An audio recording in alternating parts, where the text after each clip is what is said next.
Pemirsa, DPR akhirnya resmi membentuk panitia khusus hak angket untuk KPK dengan perwakilan dari 7 fraksi, termasuk Partai Amanat Nasional. Bahkan Ketua Dewan Kehormatan PAN Amin Rais menyempatkan mendatangi gedung DPR untuk memberikan dukungan.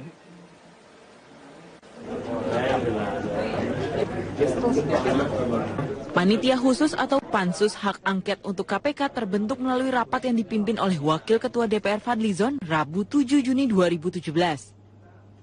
Sebanyak 7 fraksi mengirimkan perwakilannya sebagai anggota Pansus, sedangkan 3 fraksi lainnya urung menempatkan anggotanya. Berdasarkan hasil pemilihan, maka politikus Golkar Agun Gunanjar Sudarsa didaulat sebagai Ketua Pansus untuk KPK. Karena ini mekanismenya musyawarah mufakat, kami mengusulkan wakil ketua yang lain itu dari Nasdem dan dari Hanura. Nah, setelah itu bergiliran lah fraksi-fraksi yang lain. Fraksi-fraksi yang lain disampaikan termasuk juga dari Nasdem, gitu ya. Kami menerima usulan yang disampaikan oleh PDI, termasuk yang disampaikan oleh Golkar, dan kami juga menerima untuk mengambil posisi jabatan wakil ketua. Dari Hanura juga begitu. Pansus Hak Angket KPK menjadi menarik karena dukungan PAN yang semula mengklaim menolak penggunaan hak angket untuk KPK.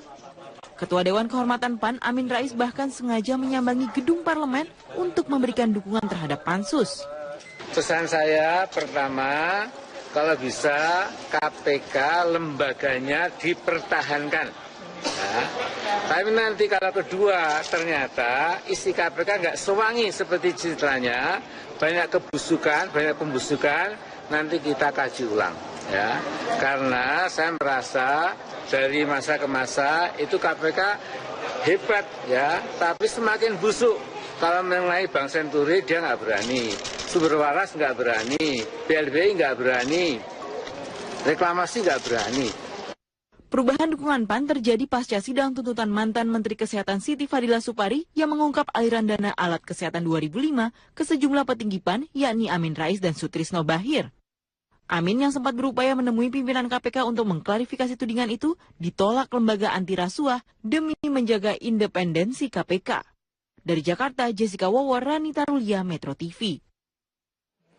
Penyidik Komisi Pemberantasan Korupsi. Ini dua kepala dinas dan juga ada petinggi dari DPRD Jawa Timur. Itu artinya ada dari eksekutif dan juga dari legislatif. Dan KPK memiliki waktu 1 kali 24 jam untuk menetapkan status ke-6 orang yang ditangkap dalam operasi tangkap tangan kemarin. Itu artinya sore atau malam hari ini KPK akan menetapkan status dari ke-6 orang tersebut, akan meningkatkan status mereka ke tersangka atau tidak. Dan sebelumnya KPK telah melakukan penyegelan di ruang sekretariat dan juga Ketua Komisi B DPRD Jawa Timur. Dan juga melakukan penggeledahan di rumah Ketua Komisi B DPRD Jawa Timur yakni M. Basuki yang juga merupakan Wakil Ketua Fraksi Partai Gerindra. Fitri. Baik, terima kasih Saza. Dari Jakarta kita akan beralih ke Surabaya, Jawa Timur. Prihadi, dengan ditahannya para anggota DPRD Jawa Timur ini, apa tanggapan dari Gubernur Jawa Timur terkait kasus ini? Ya Fitri, ditemui di ruang kerjanya, Gubernur Jawa Timur Soekarwo menegaskan ia mendapatkan informasi terkait dengan dibawanya seorang legislator dan juga 2 pejabat pemerintahan daerah Provinsi Jawa Timur ke Jakarta oleh penyidik Komisi Pemberantasan Korupsi. Tapi ia sendiri belum mengetahui apa sebab 2 pejabat pemerintah dan juga seorang legislator ini dibawa ke Jakarta. Soekarwo lebih memilih untuk menunggu apa yang akan dihasilkan pada saat press conference yang akan dilakukan oleh KPK pada sore hari ini. Namun demikian, Soekarwo menegaskan kalaupun misalkan pejabat pemerintah daerah itu ditetapkan sebagai tersangka, maka ia akan mengambil sikap untuk terus meneruskan langkah-langkah pemerintahan terkait dengan unit yang berdampak pada dibawanya pejabat pemerintah daerah ini ke Jakarta. Ia akan menunjuk pelaksana tugas yang kosong terkait dengan 2 pejabat pemerintah daerah ini yang dibawa ke Jakarta oleh KPK. Ini sebagai upaya agar tidak terganggunya proses administrasi dan unit yang dipengaruhi atau dipengaruhi atau akibat dari kasus yang bisa mempengaruhi kerja di perangkat pemerintah di Jawa Timur ini sendiri. Dan berikut adalah pernyataan dari Gubernur Jawa Timur Soekarwo terkait dengan hal ini. Sementara saya nunggu rilisnya KPK, tapi yang dua itu sudah kita siapkan PLT-nya, ya, agar organisasinya jalan. Kita belum tahu persis apa yang terjadi, nanti biar penjelasan dari KPK rilisnya seperti apa. Sementara itu, Fitri, terkait berbeda dengan sikap yang diambil oleh Gubernur Jawa Timur Soekarwo, anggota DPRD Jawa Timur sendiri lebih memilih pasif dengan menunggu dari apa langkah yang dilakukan oleh anggota DPRD atau DPRD Jawa Timur sendiri terkait dengan dibawanya seorang legislator oleh KPK ke Jakarta. Mereka lebih memilih untuk menunggu hasil yang ditetapkan oleh KPK pada saat press conference hari ini. Langkah selanjutnya adalah rapat oleh Ketua Dewan DPRD Jawa Timur untuk menentukan nasib selanjutnya yang akan diterima atau yang akan sanksi administratif yang akan diterima oleh seorang legislator yang kemarin diperiksa atau digeledah kantornya pada Senin sore. Fitri, kembali ke Jakarta. Prihadi, artinya langkah yang diambil oleh DPRD sementara ini masih pasif untuk menunggu bagaimana perkembangan kasus yang ditangani oleh KPK, seperti itu? Betul, Fitri. Mereka lebih menunggu apa yang akan dihasilkan oleh KPK, apa penyebab dan apa sebenarnya kasus yang dilimpahkan atau yang dikenakan oleh seorang legislatornya sendiri itu, Fitri. Baik, terima kasih Prihadi melaporkan langsung dari Surabaya, Jawa Timur, dan sebelumnya juga kita sudah mendengarkan laporan langsung dari Gedung KPK Jakarta bersama rekan Saza Wisastro. Terima kasih teman-teman. Penggunaan uang negara antara eksekutif dan legislatif di Provinsi Jawa Timur tertangkap basah Komisi Pemberantasan Korupsi. Satu orang yang diamankan adalah Muhammad Basuki, Wakil Ketua Komisi B DPRD Jawa Timur yang juga politisi Gerindra. Pimpinan DPRD Jawa Timur mengaku merasa kecolongan dengan kasus ini. Pasca operasi tangkap tangan oleh KPK, gedung DPRD Jawa Timur terlihat sepi aktivitas. Wakil Ketua DPRD Provinsi Jawa Timur, Kusnadi, menyayangkan ada salah satu anggota dewan yang terjaring OTT Komisi Pemberantasan Korupsi.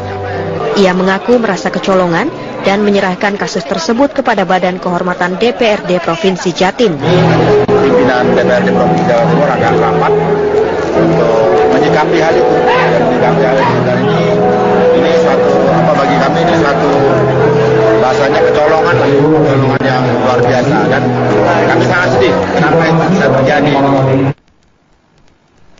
Penggeledahan dan penyegelan ruang kerja Ketua Komisi B dilakukan KPK karena diduga terkait operasi tangkap tangan yang melibatkan oknum anggota dewan. Penyidik KPK juga membawa 3 staf Komisi B DPRD Jawa Timur untuk dimintai keterangan lebih lanjut. Tak hanya kantor, penggeledahan maraton selama 14 jam di rumah Ketua Komisi B DPRD Jawa Timur di Jalan Putat Gede Baru 3 nomor 5B. Di rumah ini, petugas membawa berkas dan tas yang diduga barang bukti terkait OTT Muhammad Basuki. Diduga, Ketua Komisi B DPRD Jatim tersebut menerima gratifikasi dari sejumlah kepala dinas di Pemprov Jatim. Tim Liputan, Metro TV. Isi-isi apa saja yang tertuang dalam Fatwa MUI nomor 7 tahun 2014. Tadi yang sempat kami catat yang sudah dibacakan adalah dalam bermuamalah di media sosial wajib bagi umat muslim khususnya untuk memperhatikan, meningkatkan ketakwaan dan keimanan, tidak mendorong kemaksiatan, mempererat ukhuwah atau persaudaraan baik Islamiyah, Wataniyah dan Insaniyah. Serta tadi juga dibacakan bahwa setiap muslim bermuamalah di media sosial dilarang untuk melakukan ghibah, fitnah, ujaran kebencian, tidak melakukan bullying, menyebarkan hoax atau berita bohong, menyebar berita pornografi, serta menyebar konten benar tetapi tidak sesuai tepat tempat dan waktunya. Dan tadi juga Sekjen MUI juga menjelaskan mengapa fatwa MUI ini dikeluarkan oleh Majelis Ulama Indonesia. Ini dikarenakan munculnya kekhawatiran bahwa banyaknya berita bohong atau berita hoax yang begitu menyebar hingga menimbulkan tindakan persekusi, hingga MUI pun mengeluarkan fatwa MUI yang sudah digarap bersama dengan Kementerian Komunikasi dan Informatika sejak Januari 2017 dan rampung pada 23 Mei 2017 hingga hari ini disampaikan dalam konferensi pers. Atau karena tidak tahu harus bertaubat. Dan saat ini pun dari Sekjen MUI sedang membacakan bahwa dalam fatwa MUI nomor 7 tahun 2014 ini juga tertuang bagaimana sebenarnya pedoman ketika seseorang menuliskan berita atau konten di media sosial serta menyebarkan berita tersebut, dan juga ada 4 poin yang direkomendasikan dalam fatwa MUI ini kepada pemerintah, kemudian juga DPR serta masyarakat yang menggunakan media sosial. Selain itu juga dalam Kementerian Komunikasi dan Informatika juga menyatakan bahwa tidak hanya sebatas pada fatwa MUI ini, nanti juga setelah acara fatwa MUI ini juga Kementerian Komunikasi dan Informatika juga bekerja sama dengan PWI dan juga GKI untuk menyebarkan bagaimana sebenarnya berita bohong atau ini harus dihindari oleh para masyarakat ataupun para pengguna media sosial, dan juga ketika menerima informasi tidak langsung menyebarkannya, namun perlu proses verifikasi, yakni melalui proses tabayun. Ini juga tertuang dalam fatwa MUI nomor 7 tahun 2014. Fitri, yang saat ini kita dengarkan adalah sambutan yang disampaikan oleh Ketua MUI Ma'ruf Amin. Dan seluruh jajarannya,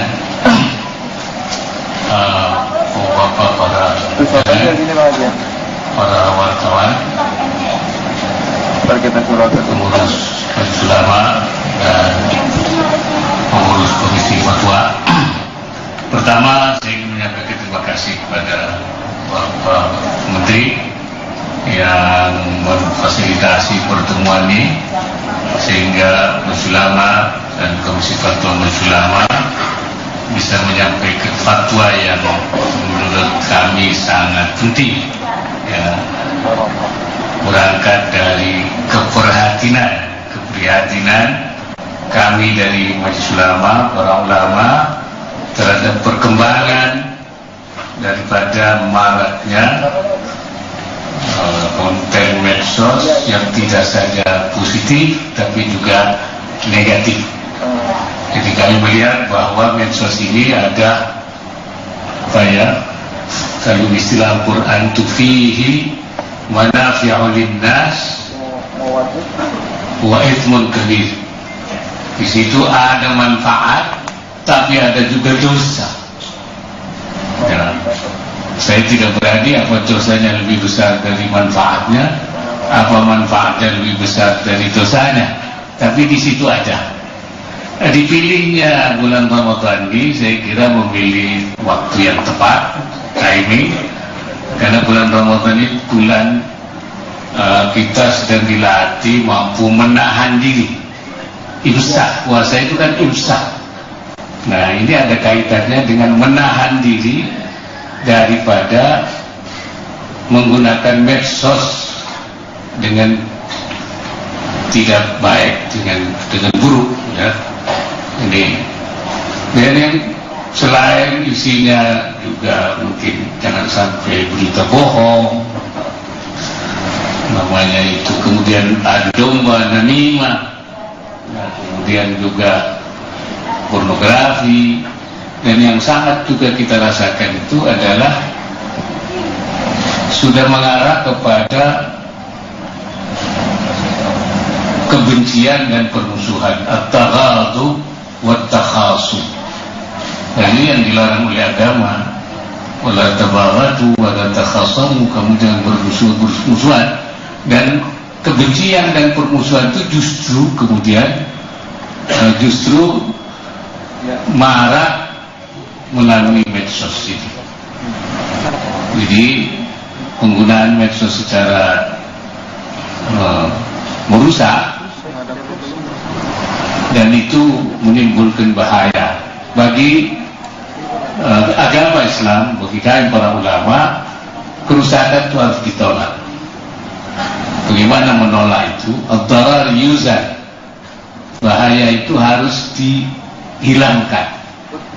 Oleh karena itu langkah yang kami ambil sesuai Fitri, itu tadi sebagian dari pernyataan mengapa alasan dari MUI mengeluarkan fatwa bahwa ada kekhawatiran munculnya berita bohong atau hoax di media sosial, khususnya dalam bulan Ramadan ini adalah momentum bagi umat muslim khususnya untuk bisa menahan diri untuk tidak menyebarkan berita ataupun isi konten yang berunsur negatif yang menimbulkan pertikaian. Berikut adalah tadi pernyataan yang sudah disampaikan dan masih berlangsung dari Ketua MUI Ma'ruf Amin, dan kami masih akan mendengarkan bagaimana nantinya konferensi pers mengenai fatwa MUI nomor 7 tahun 2014 tentang hukum dan pedoman bermuamalah melalui media sosial. Fitri. Baik, terima kasih Putri Lukman dengan